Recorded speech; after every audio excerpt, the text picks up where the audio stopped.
Hello aspirants, welcome to ACOMIS Academy. Today we are going to see an important topic in the recent update regarding September 17th, where the Ministry of Home Affairs has declared September 17th as Hyderabad Liberation Day. In this context, let us understand the brief background of why do we celebrate generally September 17th as Hyderabad Liberation Day and what is its historical context in a brief way. Right? First, let us see the important announcement regarding TGPSC Group 1 Prelims cum Mains Foundation batch, which is about to start from 23rd September. So this particular course has a duration of 7 months, including 2 years validity. So this particular course is available in both online as well as offline modes, and entire course material will be provided in the form of question and answer format. At the same time, you'll also be given question and answers along with current affairs compilation, including the state-specific current affairs. Not only this, we also provide one-to-one mentorship, which is very unique feature of us. At the same time, there will be daily tests, weekly tests, and grant tests also part of this course. So for any further details, you can contact us on this number. Right. So today, September 17th is being marked as Hyderabad Liberation Day. So recently, that is in the month of April, Ministry of Home Affairs has declared that officially September 17th marks as Hyderabad Liberation Day. So why this note was made? Because on this particular day, almost from September 13th to September 17th, we generally celebrate Operation Polo. September 13th, Hyderabad got integrated into Indian Union. So to officially mark this, September 17th was marked as Hyderabad Liberation Day. So what is the main goal if we declare such day as Hyderabad Liberation Day? Because we wanted to instill the national or patriotism in every person, including the Hyderabadis. So for that particular reason, Ministry of Home Affairs has declared September 17th as Hyderabad Liberation Day. So in this note, we'll understand the more details here. So what is the brief background? So as you know, when we were declared independent in 1947, so they were given 3 options. That means almost 552 princely states were given 3 options, either to join Indian Union or to join Pakistan or to remain independent. So at that point of time, 549 readily joined Indian Union except 3. So 3 did not join. Who are they? It is Hyderabad, Junagadh, and Jammu and Kashmir. So these 3 princely states haven't shown the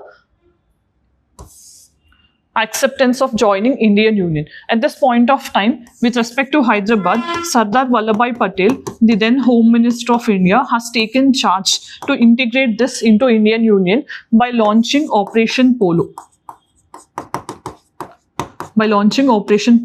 So with this, what actually happened? Nizam and at that point of time, it is Nizam 7, who is Mir Usman Ali Khan.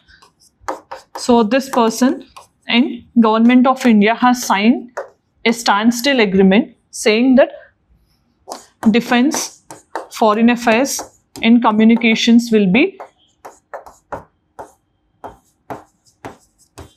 with the Government of India and rest of the things will be under the control of Nizam. So this was a standstill agreement initially signed. But later on, what actually happened? There is growing resentment internally within the state of Hyderabad, and then this has led, especially, and this was even exacerbated by Hyderabad State Congress. At the same time, different peasant movements also have raised voice against the oppression that they have faced. So these peasant movements and Hyderabad State Congress have played a crucial role in raising this resentment against the Nizam rule, and Nizam in reaction has taken the help of Razakars, who are the paramilitary force under the Nizam, and because of the oppression that they have shown towards the citizens of Hyderabad at that point of time, so Operation Polo was launched by Government of India, and finally on September 13th, Nizam has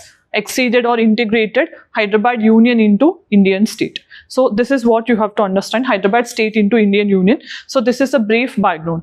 Like there may be difference of opinions, but from examination point of view, you need to stick only to the Government of India's stand. Then what is the practice question for the day? Let us see which of the following statements regarding Operation Polo are correct. Operation Polo was a military operation that led to the annexation of Hyderabad into Indian Union. Second, it took place in 1948 and was carried out under the leadership of General J.N. Chowdhury.